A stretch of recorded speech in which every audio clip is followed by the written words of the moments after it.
We are live. All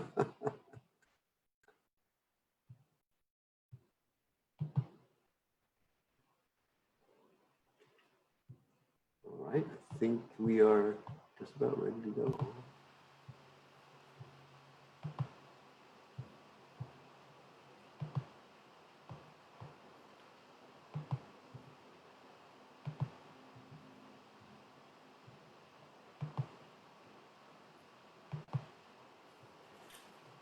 Yeah, okay. I think we're ready to go. Just got to put my video up. Hopefully it'll work without any glitches.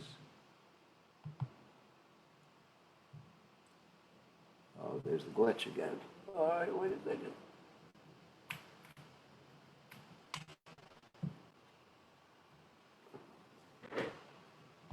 Try once more. There we go.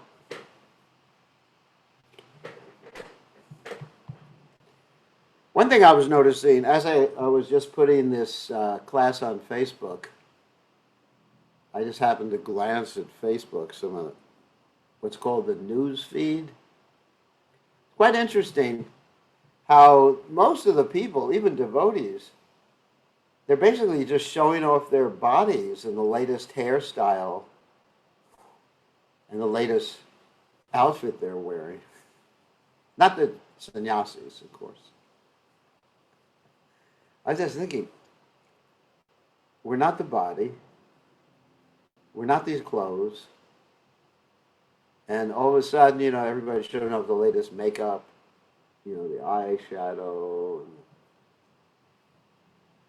and I just like, what is happening? It's not the same Hare Krishna movement that I joined 10,000 years ago. It's become more like a fashion show. It's like, woo! Anyway, it's just like, like the word, all of you know, like the word cognitive dissonance. You hear that you're not the body, and then you act like you are the body, and you think you're Krishna conscious. Anyway, I guess it's the age of Trump, so I can expect anything in this day and age.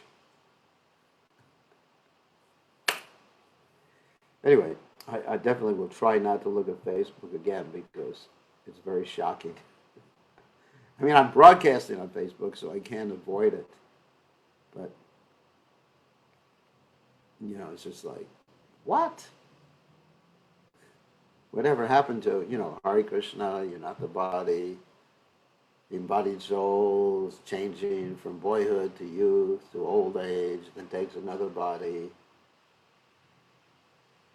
decorations of a dead body, remember all these different statements when I was young in Krishna consciousness, decorating a dead body. Actually, if we could use our propensity to decorate bodies, we can decorate Krishna's transcendental body. So we have deities here, and those of you who are listening, and some of you may just turn me off after I speak like this. So those of you who are listening, there's deities, and so you just get jewelry for the deities, get earrings for the deities, get flowers for the deities, get new outfits for the deities, new outfits for the guru.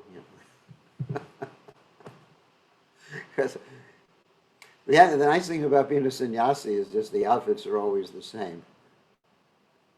So it's not that I can just show off my latest outfit to everybody. Anyway, enough of that. I was just shocked to see that when I just went on to Facebook to link this Zoom page to Facebook. On that happy note, after I lose half of my disciples, on that happy note, we're going to chant Jai Radha Madhava. All right, I think we're ready to go. Right.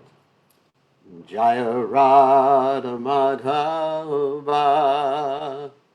Kunja Bihari, Jaya Radha Madhova, Kunja Bihari, Gopi Jana Vallabha, Giri Bharadhauti, Gopi Jana Vallabha, Giri Bharadhauti, Yashodanandana Brajajana Ranjana, Yashodanandana Brajajana Ranjana, Yamuna Tira Vanachari,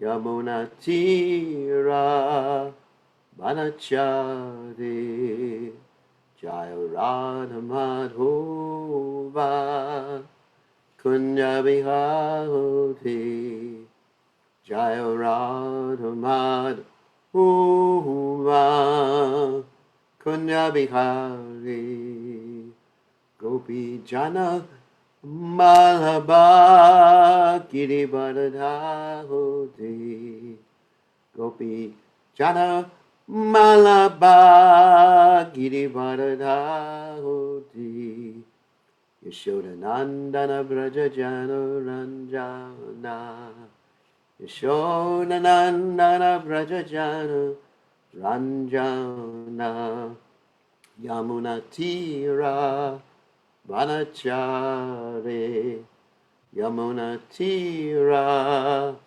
Vanachari, Jaya Radha Madhova, Kunja Bihari, Jaya Radha Madhova, Kunja Bihari.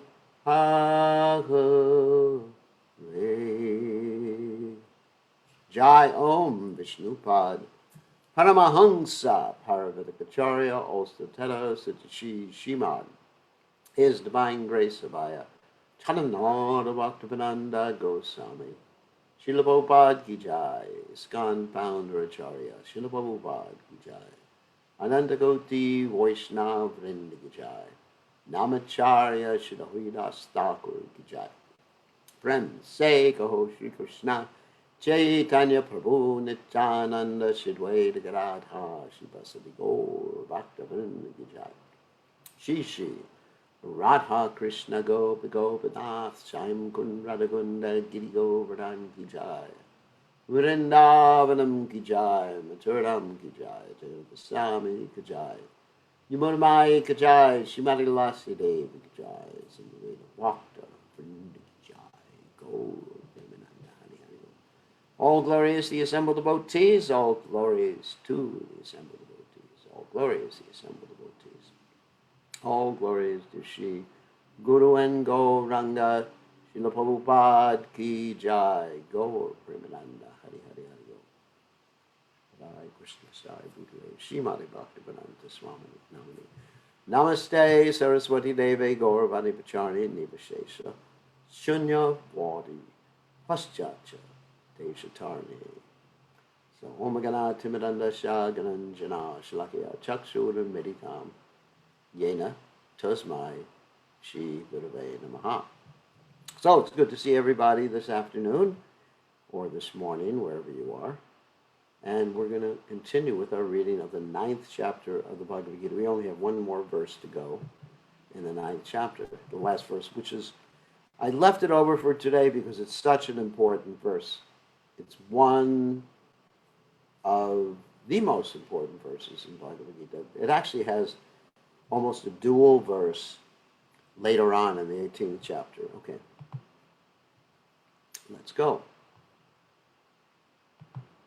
And some of you will recognize this verse.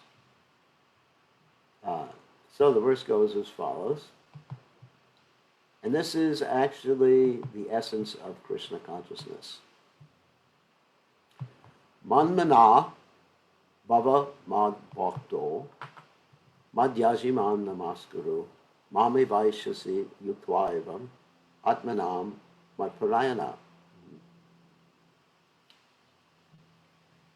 All right, so mat manaha, always thinking of me. Baba become mat my bhaktaha, devotee, mat my yaji, worshipper, mam unto me. Namaskuru, offer obeisances, mam unto me. Eva, completely. Ishyasi, you will come. Yuktva, being absorbed. Evam, thus. Atmanam, your soul. Matmanayana, devoted to me. So, before you read the translation, Matmana means to somehow or other always think of Krishna.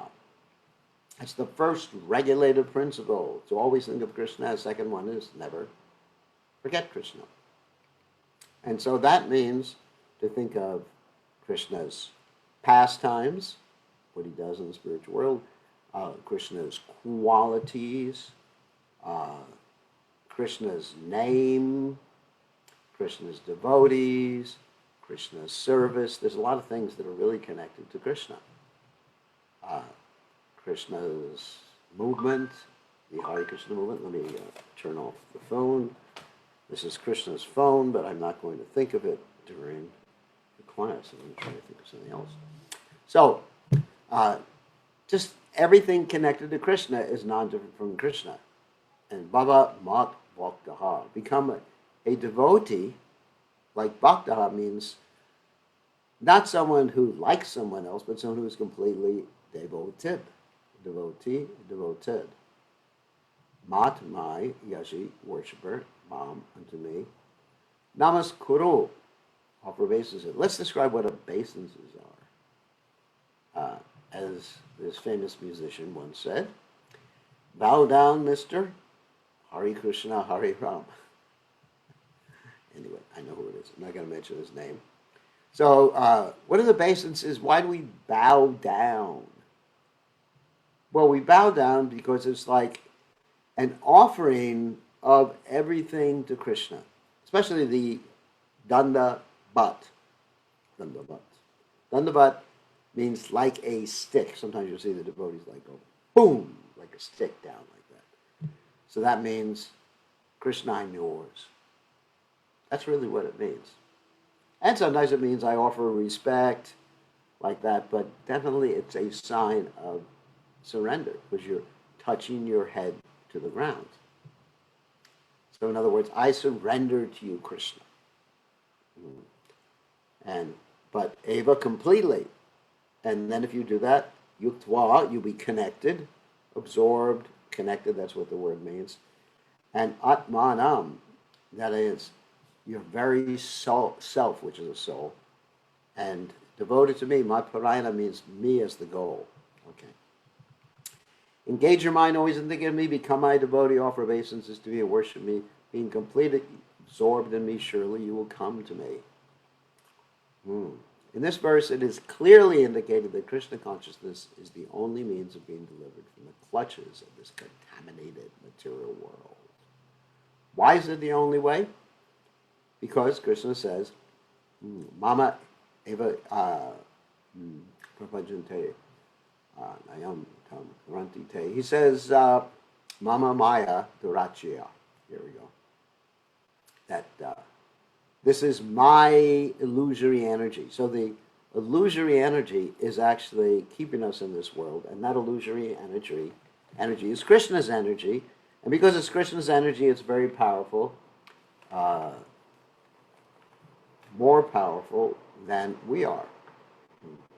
Mama maya durachya. Mama eva ye prapajante nayamitam tarantite.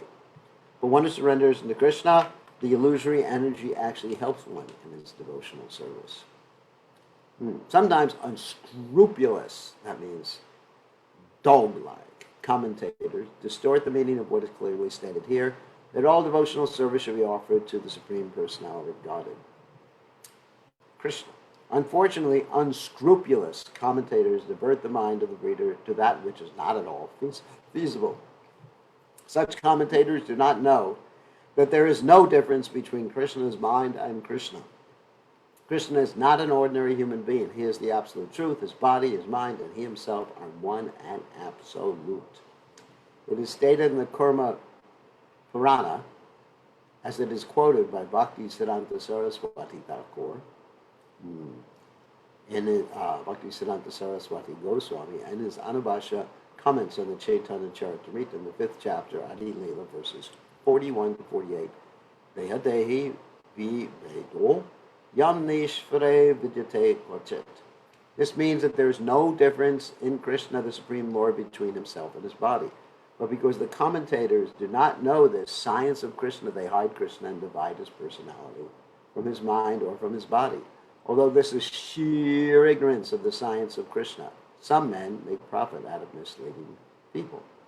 Prabhupada here is indirectly or directly making reference to Dr. Radha Krishna. Dr. Radha Krishna was the president of India at one particular point, and he took this particular verse because he published his own Bhagavad Gita commentary. Also the verse in the 18th chapter,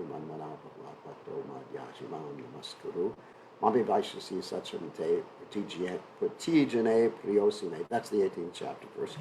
But it's a very similar verse.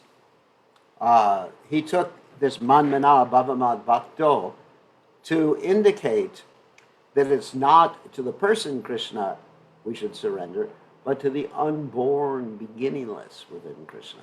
Although Krishna is using the personal pronoun mam, mat, etc., which means me. For example, if I say, you should serve me, you should surrender to me, you should do whatever I want, and then you say, well, you don't really mean that. That would be sheer stupidity. So this person did that. And I guess I should tell you, even though it's going to aggravate some people, where Prabhupada said he took his next birth. Oh my God, he said it like a dog in Sweden. Anyway, forget that I said that. That Prabhupada said it. Although this is sheer ignorance of the science of Krishna, some men make profit out of misleading people. There are some who are demoniac. They also think of Krishna, but enviously, just like King Halangsa, Krishna's uncle. He was also thinking of Krishna always, but he thought of Krishna as his enemy. He was always in anxiety, wondering when Krishna would come to kill him. That kind of thinking will not help us. One should be thinking of Krishna in devotional love. That is bhakti. One should cultivate the knowledge of Krishna continuously. What is that favorable cultivation? It has to be learned from a bona fide teacher, as a spiritual master. Krishna is the Supreme Personality of Godhead, and we have several times explained that his body is not material, but is eternal blissful knowledge. That's from the Brahma Samhita. This kind of talk about Krishna will help one become a devotee. Understanding Krishna otherwise from the wrong source will prove fruitless. One should therefore engage his mind in the eternal form, the primal form of Krishna. So Krishna has many different aspects, forms, avatars, appearances, expansions. But Prabhupada here is advocating we should meditate on Krishna's form in Vrindavan. With conviction in his heart that Krishna is the Supreme, he should engage himself in worship. There are hundreds of thousands of temples in India for the worship of Krishna. And devotional service is practiced there. When such practice is made, one has to offer obeisances to Krishna. One should lower his head before the deity and engage his mind, his body, his activities, everything. That will make one fully absorbed in Krishna without deviation. This will help one transfer to the Krishna Loka, that means Krishna's planet. One should not be deviated by unscrupulous commentators, cheating commentators. One must engage in the 9 different processes of devotional service, beginning with hearing and chanting about Krishna. Pure devotional service is the highest achievement of human society. Pretty self-explanatory. The 7th and 8th chapters of the Bhagavad Gita have explained pure devotional service to the Lord that is free from speculative knowledge, mystic yoga, and fruitive activities. Those who are not purely sanctified may be attracted by different features of the Lord, like the impersonal Brahma Jyoti and localized Paramatma. But a pure devotee directly takes to the service of the Supreme Lord. There's a beautiful poem about Krishna in which it is clearly stated that any person who is engaged in the worship of demigods is most unintelligent and cannot achieve at any time the supreme award of Krishna. The devotee in the beginning may sometimes fall from the standard, but still he should be considered superior to all other philosophers and yogis. One who always engages in Krishna consciousness should be understood to be a perfectly saintly person. His accidental non-devotional activities will diminish, and he will soon be situated without any doubt in complete perfection. Prabhupada is just reiterating what went before in this particular chapter. Konteha pratijanihi name bhakti pranashati. The pure devotee has no actual chance to fall down. Therefore, the intelligent person should take directly to the process of Krishna consciousness and happily live in this material world. He will eventually receive the supreme award of Krishna. So the question is, how can we happily live in this material world? Well, if we're connected internally with Krishna, then even if everything externally goes wrong, we're still happy because we have that foundational relationship with Krishna going on in our hearts. That's all. We just meditate on that. And we're able to see the difficulties in this world in relationship to Krishna. If something happens that makes life very difficult, I mean, let's say you get hurt in a certain way, or sick in a certain way, or someone dies in a certain way, you take that as a method to become more Krishna conscious because it's been arranged by Krishna. It's been arranged by Krishna. So you take that as an opportunity, not as a problem, but as an opportunity and a challenge. And we have so many challenges.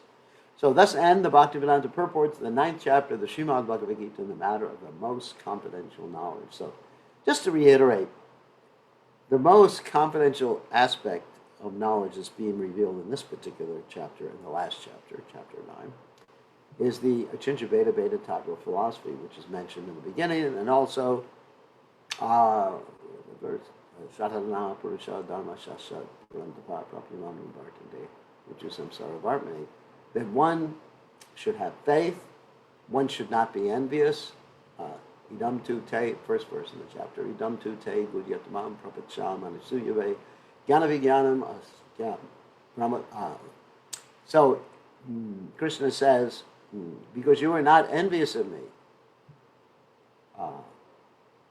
idam tu te gudyatamam, I'm going to reveal the most secret of all secrets, the confidential knowledge, because anasuyave, you are not envious.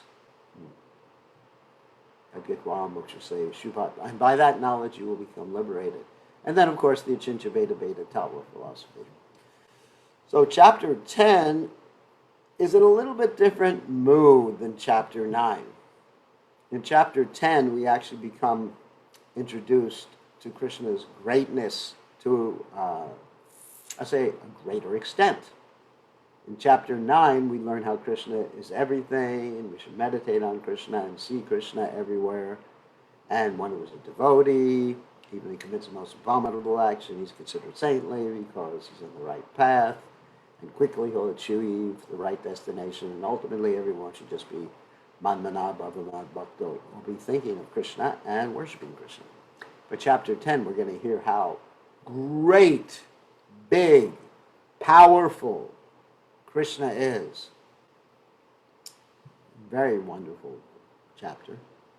All wondrous phenomena, showing power, beauty, grandeur, or sublimity, either in the material world or in the spiritual, are but partial manifestation of Krishna's divine energies and opulence. As the supreme cause of all causes and the support and essence of everything, Krishna is the supreme object of worship for all beings. So, stand by to get impressed. So, text 1. Shri Bhagavan Vacha Bhuya Heva Mahabaho Shrinu Me Paramam Vachaha Yateham Priyamanai Ha Makshami Hita Kamyaha. Shri Bhagavan Vacha, the Supreme Personality of God, has said, Bhuyaha, again, Eva, certainly, Mahabaho, or mighty armed, Shrinu, just here may my Paramam Supreme Vachaha instruction Yat, that which, te, to you, aham, I, priyamanaya, thinking you dear to me, vakshyami, say, hita kamyaya, for your benefit. The Supreme Personality of God had said, listen again, O mighty armed Arjuna, because you are my dear friend, for your benefit I shall speak to you further, giving you knowledge that is better than what I have already explained. So this knowledge will be really impressive. So, purport, the word Bhagavan is explained thus by Parashara Muni, one who is full in 6 opulences. So this is an important concept. What Bhagavan means, Bhaga means opulence, Van means complete or full.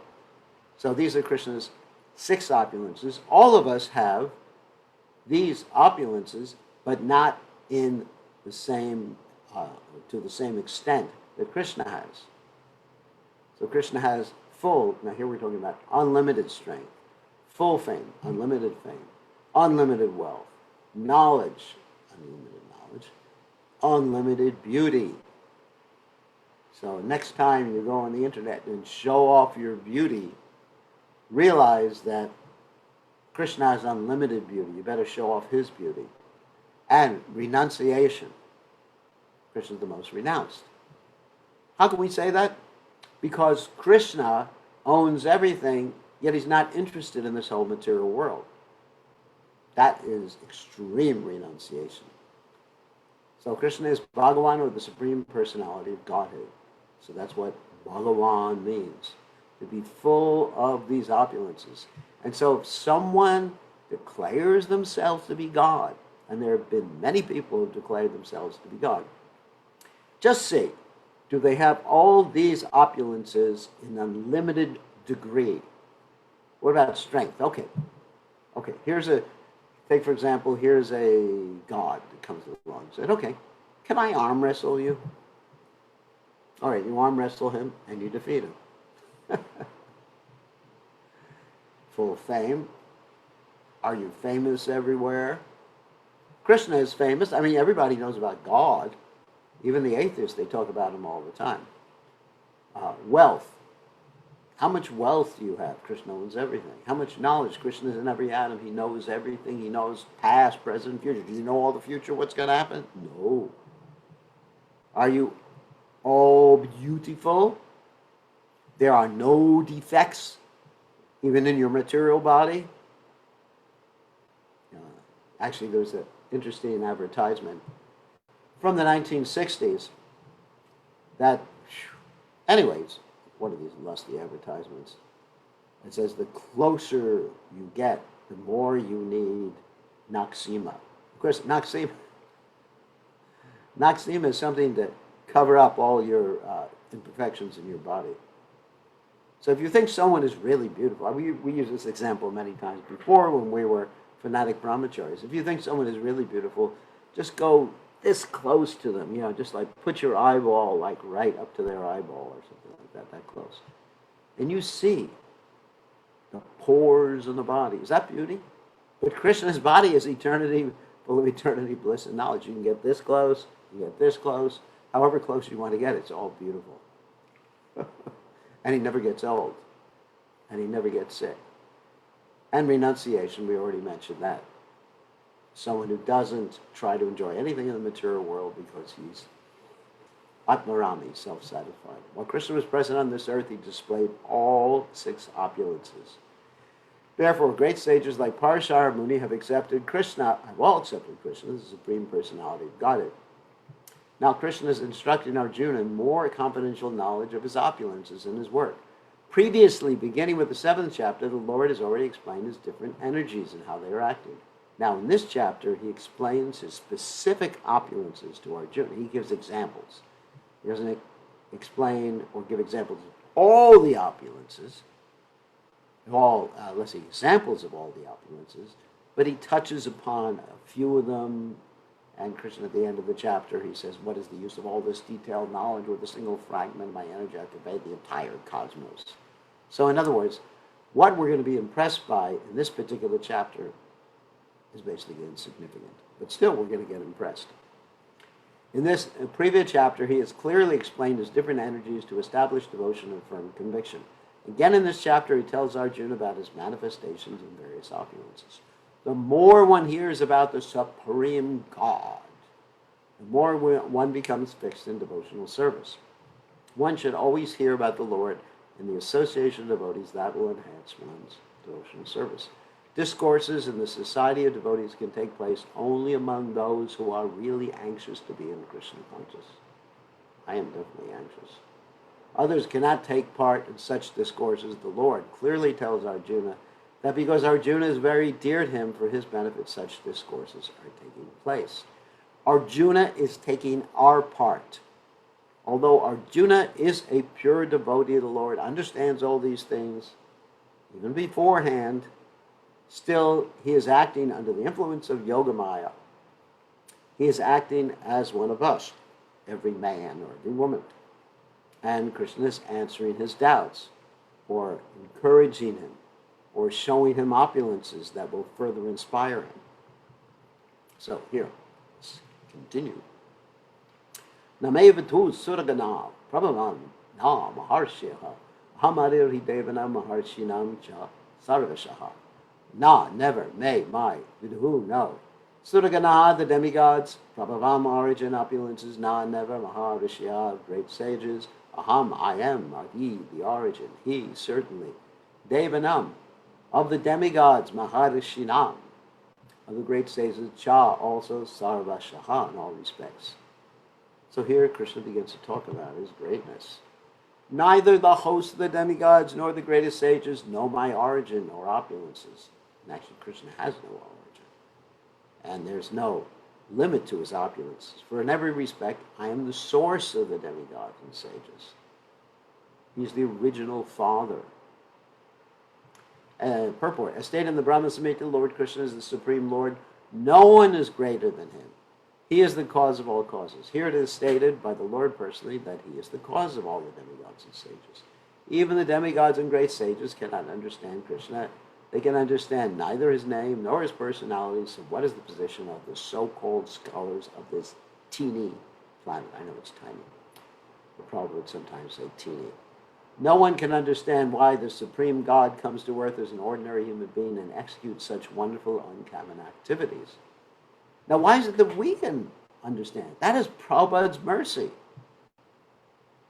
Before we were given this knowledge by Prabhupada, we didn't know anything about anything. Why does God come to earth? I don't know. Act as an ordinary human being. Can't relate to that. So, but Prabhupada, it's really simple. His why, in other words, why Krishna does that. How he does it, that's for him to figure out. But why, we know. Of course, as we were speaking about in class this morning and the previous morning, it's to annihilate the miscreants, save the devotees, establish religious principles, and even esoterically, for his own enjoyment, because he is Rasa Raj. He's enjoying different rasas. This morning, we were talking about how Krishna enjoys the ghastly ras and the anger ras, which is unbelievable to people who are not Krishna conscious. How can God enjoy anger? I mean, we can enjoy anger, that's why you watch football games. So God also has that part of his personality. He likes to enjoy anger, he likes to enjoy chivalry, he likes to enjoy humor. Why not? God is very humorous. And he has devotees who are very humorous, like Madhu Mangal. And even pure devotees, they have a sense of humor. That's one of their qualities. Like one time, the devotees were in an airplane with Srila Prabhupada, and they were trying not to watch the video, but Prabhupada wasn't trying not to watch the video. He was watching the video. Happened to be a video about Charlie Chaplin. None of you would know who Charlie Chaplin is, but anyway, he's an ancient comedian. And Prabhupada used to watch his movies when Prabhupada was young, and Prabhupada was laughing at the movie. So, these things are meant for Krishna's enjoyment, and also we can enjoy in Krishna consciousness in the same way. When we hear Krishna annihilating the miscreants, we have enjoyment, even though it's quite ghastly sometimes. One should know then that scholarship is not the qualification necessary for understanding Krishna. Even the demigods and the great sages have tried to do so, tried to understand Krishna by their mental speculation, and they have failed to do so. In the Srimad Bhagavatam also it is clearly said that even the great demigods are not able to understand the Supreme Personality of Godhead. The Sanskrit is muyanti yat suryaha. They are bewildered. They can speculate to the limits, but Prabhupada is so kind, he's explained all these things in common English. Wow! We have this knowledge that even the demigods, or many of them, because there are pure devotee demigods, even many of the demigods cannot understand. The great sages, the philosophers, or to speak of the tiny philosophers in the universities here, or even the philosophers in the higher planets, they can't understand. What mercy we have! They can speculate to the limits of their imperfect senses and can reach the opposite conclusion of impersonalism. Of course, in other words, they take the observation of this material world, they're looking at all the different qualities, and they think spirituality is the opposite. You know, if you have persons in this world, spirituality means impersonalism. If you have activities in this world, spirituality means no activities. Just like I've seen an impersonalist, we're quite familiar with this person because this person comes to the temple quite often, and they can sit doing nothing for 8 hours because they think that's spiritual. You know, you negate everything and you get something spiritual, which is ridiculous. Spiritual exists as the original form from which everything in this world manifests. Or, in other words, everything in this world is a reflection of the spiritual forms, activities, personalities, and everything else like that in the spiritual realm. Of something not manifest by the three qualities of material nature, or they can imagine something by mental speculation. But it is not possible to understand Krishna by such foolish speculation. Here the Lord indirectly says that if anyone wants to know the absolute truth, here I am present as the Supreme Personality of Godhead. I am the Supreme. One should know this. Although one cannot understand the inconceivable Lord who is present, personally present, he nonetheless exists. We can actually understand Krishna, who is eternal, full of bliss and knowledge, simply by studying his words in Bhagavad Gita and Srimad Bhagavatam. The conception of God as some ruling power, or as the impersonal Brahman, can be reached by persons who are in the inferior energy of the Lord. But the personality of Godhead cannot be conceived unless one is in the transcendental position. In other words, you don't really have to be transcendental. You can simply use material means to reach the conception that God is just the greatest ruler, or that everything's ultimately impersonal. Let me merge into the energy. I mean, that you can figure that out in your tiny little brain. But if you have transcendental information given in disciplic succession, especially by Prabhupada, then you can understand Krishna. This is such a great gift. As said, Bahunam Janmanamante Yanavamam Prapachate Vasudeva Sarvamiti Samahatma Sudrilabha. After many, many, many births, those who are actually in knowledge come to understand Krishna. And here we have been given this information on a silver, gold, diamond platter by His Divine Grace to the Prabhupada. We don't understand how thankful we should be to Prabhupada.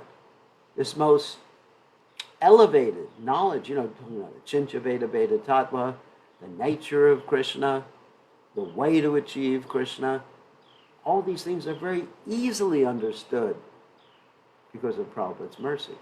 And Prabhupada is actually presenting us Lord Chaitanya's mercy. Because most men cannot understand Krishna in his actual situation. Out of his causeless mercy, he descends to show favor to such speculators. In other words, he says, this is what I do. Yet, despite the Supreme Lord's uncommon activities, these speculators, due to contamination of the material energy, still think that the impersonal Brahman is supreme. Only the devotees, in spite of hearing about Krishna's activities, or some people even saw Krishna, and they thought the impersonal Brahman is supreme. Even amongst those who saw Krishna 5,000, over 5,000 years ago, maybe a handful, very few outside of Vrindavan, because Vrindavan is a different situation, actually understood that Krishna was God. Only the devotees who are fully surrendered unto the Supreme Lord can understand, by the grace of the Supreme Personality of Godhead, that he is Krishna. Wow. Thank you, Prabhupada. The devotees of the Lord do not bother about the impersonal Brahman conception of God. It's quite boring. Their faith and devotion bring them to surrender immediately to the Supreme Lord, and out of the causeless mercy of Krishna, they can understand Krishna. No one else can understand him.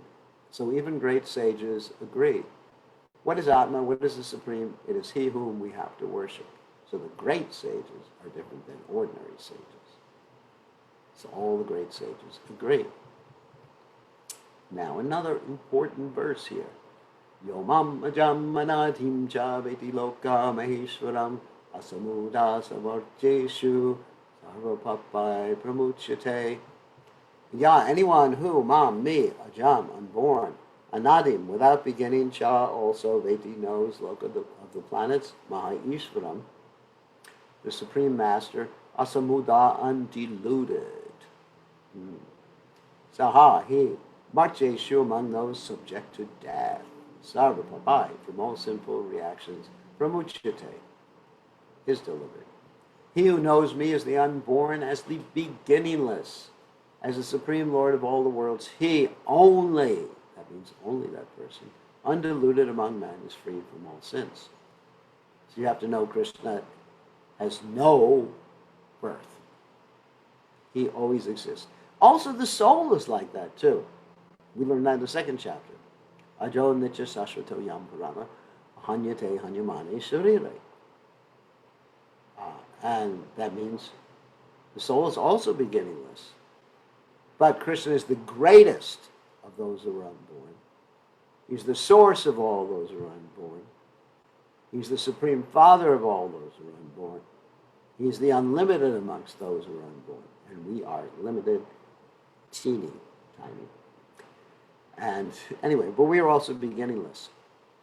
So once you understand the difference, and that's brought out in the Upanishads, Nityo Nityanam Chaitanas Chaitanam Eko Bahunam Yo Vidadati Kamam. What is that? There are many eternals, but there is one Supreme Eternal. And that Supreme Eternal is maintaining and guiding all the plural eternals. And we're one of the plural eternals. Of course, I'm only one of the plural. I'm not the plural.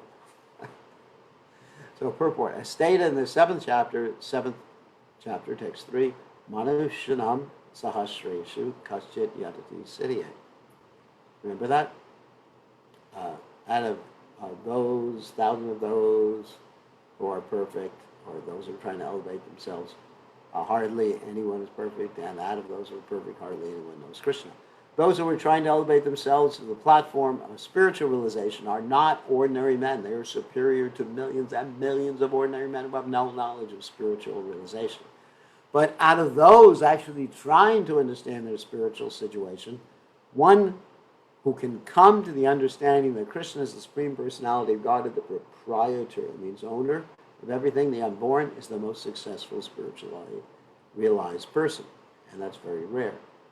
Manushanam sahasreshu kaschit yatati siddhye yatatam api siddhanam kaschan mam veti tatvataha. Hardly anyone knows Krishna in truth. In that stage, only when one has fully understood Krishna's supreme position can one be free completely from all sinful reactions. Here the Lord is described by the word aja, meaning unborn. But he's distinct from the living entities who are described in the second chapter as aja. Remember, ajo nitya shashvatam yam purana and hanyate hanyamane sharire, which I just quoted. The Lord is different from the living entities who are taking birth and dying due to material attachment. And we're unborn, but we keep taking bodies. We experience our existence as, in terms of Baba, taking birth and dying. So for all intents and purposes, the experiential circumstance is that we are born and we die. That's our experience. But according to the spiritual point of view, we don't die and we're not born. The conditioned souls are changing their bodies, but his body is not changeable. Even when he comes to this material world, he comes as the same unborn. Therefore, in the 4th chapter, it is said that the Lord, by his internal potency, is not under the inferior material energy, but is always in the superior energy. Example of that is when Krishna was on this earth about 125 years, he looked like he was 16 years old. 16 is the prime of life. 16, 17 is the prime of life. After that, it's all downhill. So why should Krishna go downhill? I know in the Sistine Chapel, you have a picture of God, and he's depicted as a very old man. But that's not God. Because it's not nice to be in a very old body. And Krishna's not in a body, he is his body. He's non-different from his body, non-different from his name. There's no duality there. And Krishna's body is always youthful. Navayovanam cha. Right? Advaita Chuta Nadim, Anantarupanam, Adyam Purana, Purusham, Navayovanam cha. Vedeshu Durlabam Aturlabam Atma Bhakto, Govindamadi Purusham, Tamaham Bhajami. In this verse, the word Veti Loka Maheshwaram indicate that one should know that Lord Krishna is the supreme proprietor of the planetary systems of the universe. He was existing before the creation, and he is different from his creation. All the demigods were created within this material world, but as far as Krishna is concerned, it is said that he is not created. Therefore, Krishna is different even from the great demigods like Brahma and Shiva. Now, Shiva is in a very special category, different than Brahma. Brahma generally is a jiva soul. That means he's like you and I, but someone who really wants to run the show but be Krishna conscious at the same time. Like if you really like to manage. Like I was just listening to a memory of one of my godbrothers. He went to Mayapur one time and he looked at Mayapur and he was thinking, boy, I'd really like to manage this place. So immediately he gets pulled in front of Prabhupada, and Prabhupada said, yeah, you stay here and manage. So those who have this tendency for management, and they're devotees, they may become Lord Brahma, but you can't become Lord Shiva. Lord Shiva is a special expansion of Krishna, a special category, we call that tattva, a special category. He's a unique person, and he's the greatest devotee of Krishna. And because he is the creator, that is, Krishna is the creator of Brahma, Shiva, and all the other demigods, he is the supreme person of all the planets. Sri Krishna is therefore different from everything that is created, and anyone who knows him as such immediately becomes liberated from all sinful reaction. Remember, Chinchit Veda Veda Tattva, we say Krishna is therefore different from everything that's created and also the same, because everything is its energy. The sun and the sunshine. The sun is different than the sunshine, but in one sense, they're the same. Like you say, let the sun in. But you're not actually letting the sun in, you're letting the sunshine in, but in one sense they're the same, but they're also different. One must be liberated from all sinful activities to be in the knowledge of the Supreme Lord. Only by devotional service can he be known, and not by any other means, as stated in Bhagavad Gita. One should not try to understand Krishna as a human being. As stated previously, only a foolish person thinks of him, or thinks him to be a human being. This is again expressed here in a different way. A man who is not foolish, who is intelligent enough to understand the constitutional position of the Godhead, is always free from all sinful reactions. Now, Krishna sometimes acts like an ordinary human being for his own enjoyment. It's not that he actually becomes an ordinary human being, but for his own enjoyment. Someone, like Prabhupada gave the example of previous president of the United States, Kennedy, who was playing with his little son, I think it was John or something like that, and he was getting down on all fours and making believe he was a horse. It's not that he became a horse. For his own enjoyment with his son, he was acting as a horse, and one of the ambassadors was shocked to see him. So Krishna acts as an ordinary person, and that's his enjoyment. And when Krishna remembers that he's God, he's not having as much fun. The real fun is when Krishna lets down his hair and just becomes one of the boys. If Krishna is known as the son of Devaki, then how can he be unborn? That is also explained in the Srimad Bhagavatam. When he appeared before Devaki and Vasudeva, he was not born as an ordinary child. He appeared in his original form, and then he transformed himself into an ordinary child.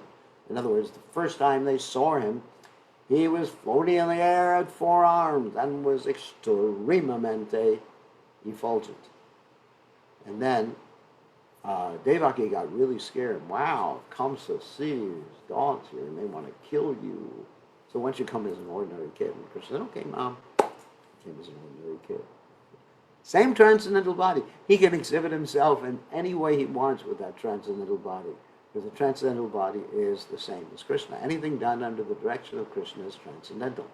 It cannot be contaminated by material reaction, which may be auspicious or inauspicious. The conception that there are things auspicious or inauspicious in the material world is more or less a mental concoction, because there is nothing auspicious in the material world.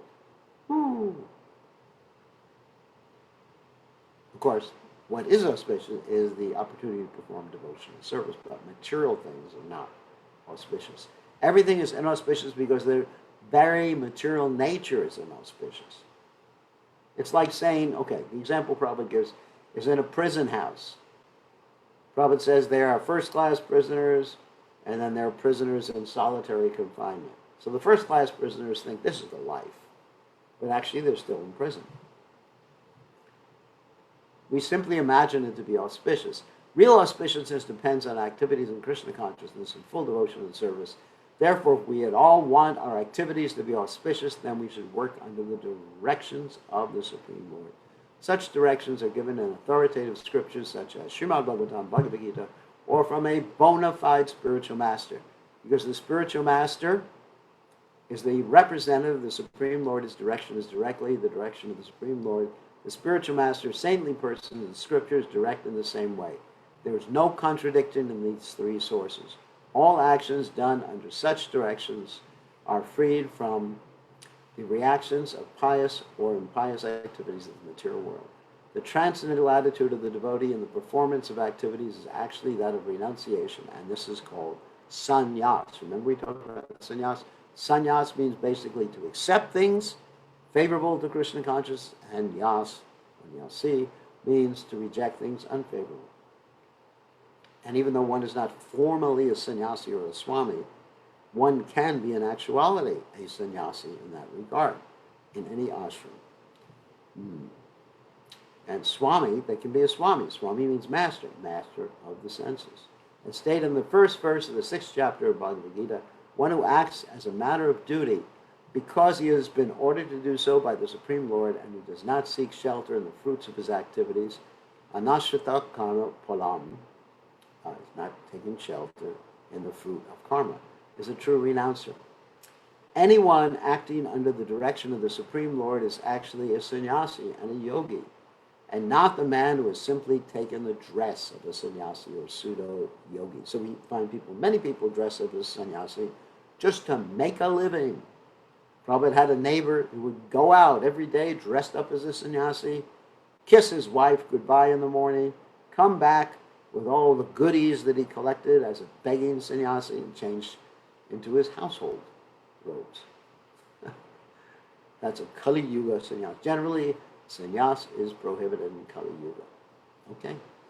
So tomorrow we'll continue with texts 4 to 5. So now we can take questions. Okay? Just give me 1 second. We will take you off mute.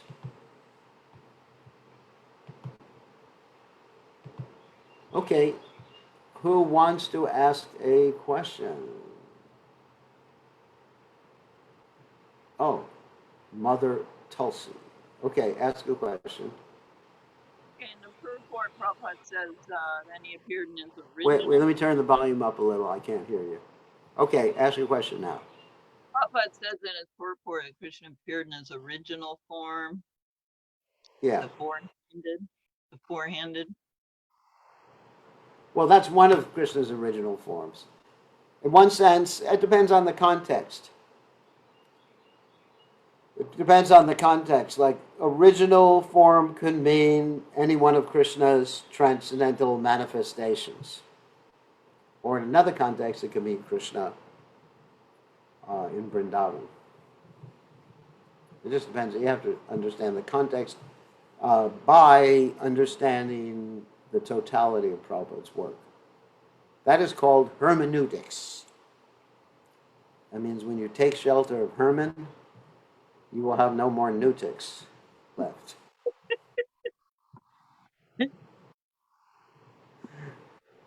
Anyway, that's a joke.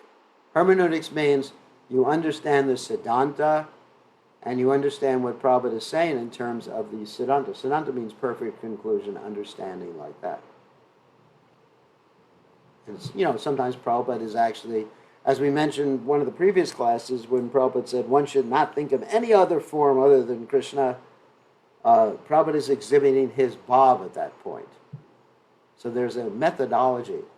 Now, obviously, Prabhupada did talk about Lord Ram and did think about Lord Ram from time to time, and did think about Krishna and Dwarka from time to time. So we have to understand, that's why you need the guidance of a devotee to understand Shastra. So, other questions? Oh, Hare let's take, Krishna. oh, we got Mayapur, Champaka, and someone else is asking a question. Sumukha. Sumukh. Oh, Sumukh. Yes. Sumukh, you ask your question. Okay. Gurudev, we know there are 4 yugas. One is Satyug. So in Satyug we used to do Dhyana Yoga. You can hear Yeah, me, Gurudev? Yeah. So yeah. Dhyana Yoga means you're aware what you chanting. Like when you chant you are aware Dhyana is there. Meditation. So in Kali Yuga, uh, when we chant, we sometimes we're not able to do dhyana, but dhyana is for Satyug. You understand what I'm saying? Kali Yuga, we do dhyana after we chant. The chanting helps us meditate on Krishna. It's not that we don't meditate on Krishna, but by the bhakti yoga process, especially the chanting, someone, I got to put someone on mute. Hold on a second. I got to put that. Who is speaking? Give me 1 second. All right, they must have put themselves on mute. Okay. So, let me go back. So, let's say, in Kali Yuga, Ekon Dharma, Krishna Nam Sankirtan. There's one Dharma, Krishna Nam Sankirtan, and everything else is subservient, like Dhyan, to chanting the Lord's holy names. Everything else is subservient. But definitely meditation occurs when you chant the Lord's holy names. So we don't negate meditation, but that's not our primary process. All right? Gurudev. Thank you, Gurudev. Thank you, Sumukh. Okay, Champaka Lata has a question. What's the question? Hare Krishna Gurudev.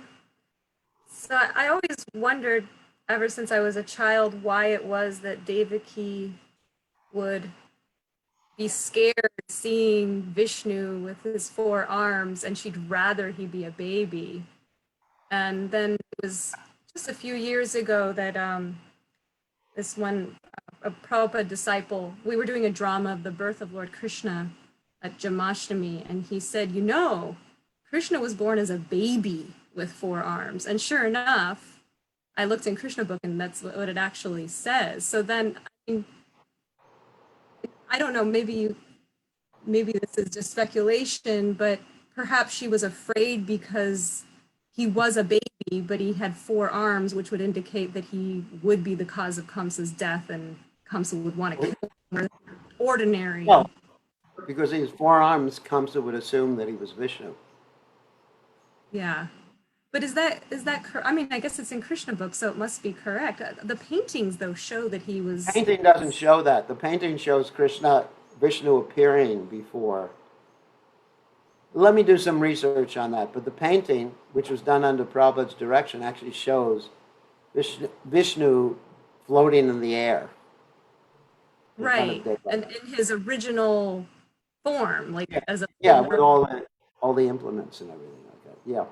yeah. Let me look into that and see. I mean, I'm sure it's explained by the acharyas like Vishwanath Chakravarti Thakur and others. So let me check that Okay. out. That's a good All right. point. Thank you. Thank you, Gurudev. I thought you were going to ask me about dressing up and everything like that. Oh. I mean, I could say something about that if you want me to. Yeah, well, dressing up for Krishna is good. But dressing up to impress people on Facebook is another thing. There's two Yeah. Well, separate. I can't say that I'm at the level where I'm only thinking about pleasing Krishna, but I had a realization some years ago that it was kind of profound that just as we decorate the temple, we decorate the altar, the decoration of the body is supposed to be in that same mood, that the body is a temple. Yes. You know, if the idea Yes. is, and it also depends on your service, you know, obviously we don't decorate every part of the temple. So if your service, like you've given me the service to dance, so if that's your service, then it's appropriate to decorate Oh, yes, yourself. very nice. No, it's very nice. My statement was not meant to in any way cast aspersion on your decorating yourself dancing for Krishna in the morning. But what was to cast aspersion on, let's say, decorating ourselves to draw attention to our body. You know, it's just like, it's decorating ourselves to look nice, to present Krishna consciousness is fine. I mean, it's not that we should be avadutas. But at the same time, if we're simply interested in drawing attention to ourselves, and men also have ways, maybe not decoration, of drawing attention to themselves. So the whole point is, whatever we do should be done to draw attention to Krishna. And if our Facebook page becomes a fashion show, then it's a problem. I mean, it's all right. I mean, I tolerate so many things. I'm not gonna I'm not gonna go on a rampage. Maybe I already did, but anyway, against people who do that. I mean, I think it's a natural material propensity. Uh, ex, except you know, amongst those who actually spend many years in devotional service, I I guess it's an unrealistic expectation to expect a little bit of detachment in this world. I mean, if I were to go on the internet and just like, I don't know what I would show off. Not too many things about an old body to show off. But anyway, that would be kind of funny. So basically, whatever we do, even if we dress nicely, should be done with the intention of glorifying Krishna and bringing people's attention to Krishna. That's the point. That's the point. I'm not against dressing nicely. If the intention is to actually bring people to Krishna, then it is wonderful. Then, you know, it's ecstatic. So, Thank you, Gurudev. anyway, I defended myself. So, anyway, so who else? I think Mayapur, you had a question. Yes, Gurudev, please accept my humble obeisances. So there's a certain woman an elder woman who I won't mention, who's always trying. I'm not going to say who. You shouldn't say who. Who's always basically trying to say that women are dependent on men for their spiritual lives and for being successful, and I feel like I'm at a loss to really answer this person. So I was hoping you could say something. Well, she's right. They're dependent on Krishna. Oh my God. They're dependent on Krishna. He's the supreme male. He's Purusha. And what are we? You answer me. What are we? If Krishna's Purusha, what are we? We're Stree. We're Prakriti. in relationship. So I'm dependent on a man too. So yes, it's absolutely true. We have to be dependent on a man for our spiritual life. And that man is Krishna. And I'm also dependent on his transcendental consort, Radharani. So I'm actually transcendent. I'm dependent on a couple, not just a man, but a man and a woman. I don't want to say Radharani is a woman, but I'm dependent on both of them. How about that? So yes, you're right. I mean, I should read to you. Where's the Bhagavatam? This is so funny. Let me get my Bhagavatam out. This is such a funny verse I wanted to read.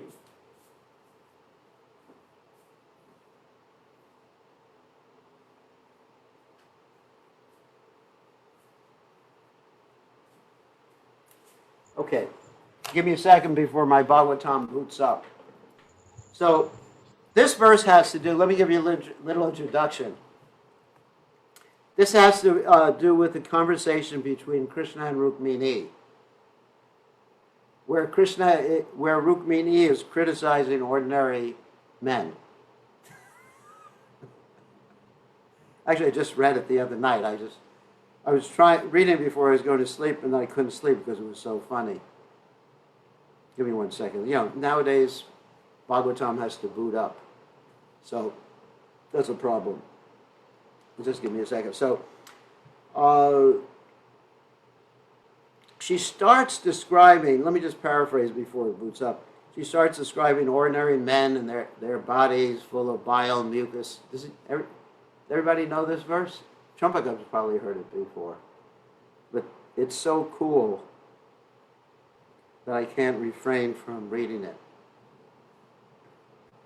So Krishna and Rukmini have had this whole discussion because Krishna is trying to evoke the anger of Rukmini Devi by telling her that you found the wrong husband. You should have actually married, wait a second, should have actually married Shishupal or someone nice. And then Krishna denigrates himself in different ways. Give me a second, I got to get to that verse. It'll take a second, all of you be patient.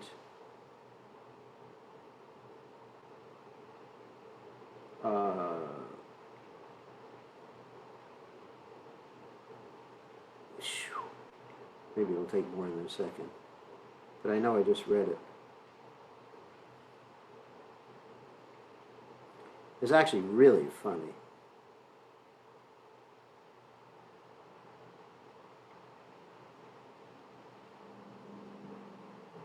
Krishna is very pleased with Rukmini for not getting angry with him and speaking words of love. Oh my God, I can't find it. Give me 1 second. It's just hard when you're doing electronic books because otherwise I could page through it right away.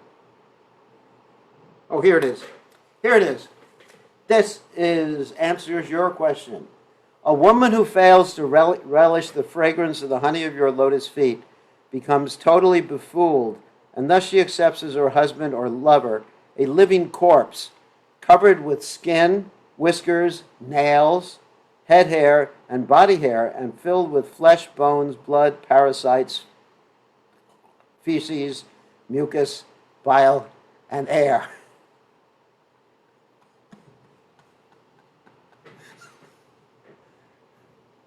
I hope that answers your question. Does Yes, that answer your Gurudev. question? Yes, Gurudev. Thank you. Let me read it again. I mean, it's just like so amazing. This is Rukmini. Do not blame me. If you want to blame anyone, you blame Rukmini Devi. A woman who fails to relish the fragrance of the honey of your lotus feet becomes totally befooled, unless she accepts as her husband or lover a living corpse covered with skin, whiskers, nails, head hair, body hair, and filled with flesh, bones, blood, parasites, feces, mucus, bile, and air. Anyway, Oh my God. Now I'm going to get in real trouble. You just put the nail in my coffin. All right, so Hare, what- Hare Krishna. no. Don't go against your wife. The wife and husband relationship is sacred, Yeah. but we serve Krishna using that relationship. Hare, All right. Hare. All right, no more questions, Sumuk. Let someone else. One more question from someone else.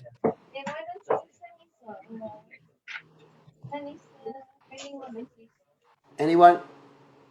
Anyone else ask a question, or you're all scared to after that answer? Radha Padma.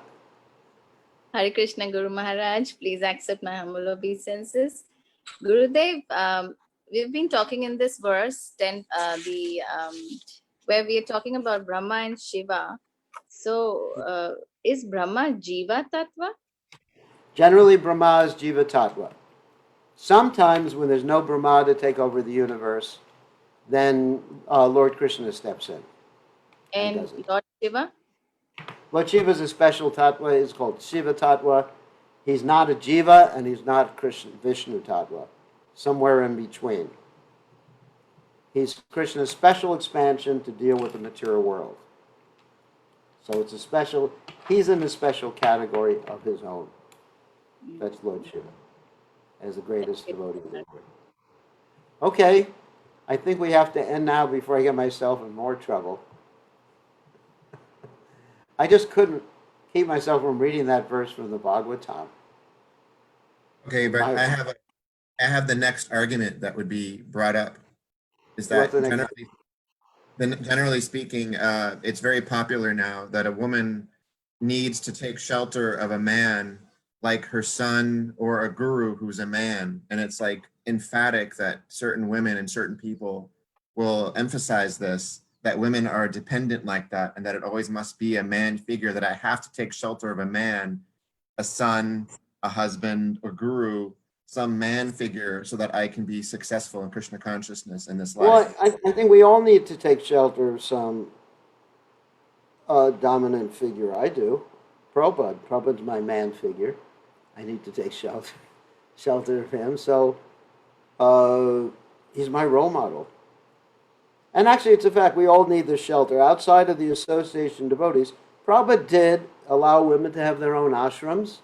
And there's that whole story about Jamuna Devi. She had an ashram. Prabhupada said she could do that. Generally in this world, I mean, just generally, the ladies should be protected, yes. Why is that? It's not a deficiency in the ladies so much, but it's a deficiency in the men. The men will exploit the soft-hearted nature of the women. So yes, it's important, and Prabhupada did want our ladies to be protected within the Krishna consciousness movement. So there's two sides of the issue.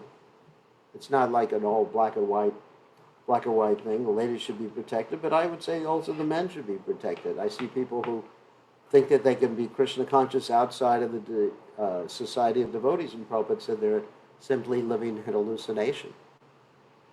So I think most of us in Kali Yuga are just very weak-minded, and we need that protection. Men and women. I mean, that's what I've seen. I mean, I've seen more women stick out in Krishna consciousness than the men. Stick together, stick to Krishna consciousness than the men. If you look at percentage-wise, I see that more of my god sisters have actually stuck to Krishna consciousness than my god brothers. In general, it's like that. So, this whole question of intelligence or unintelligence or whatever. In Kali Yuga, we're all unintelligent, and we need the association of devotees. And we need shelter. We need protection. So, all right, let me get out of this difficult situation and end class now. Thank you very much for your attention, and pray for me after this class. Because I'm sure there will be some arrows coming my way.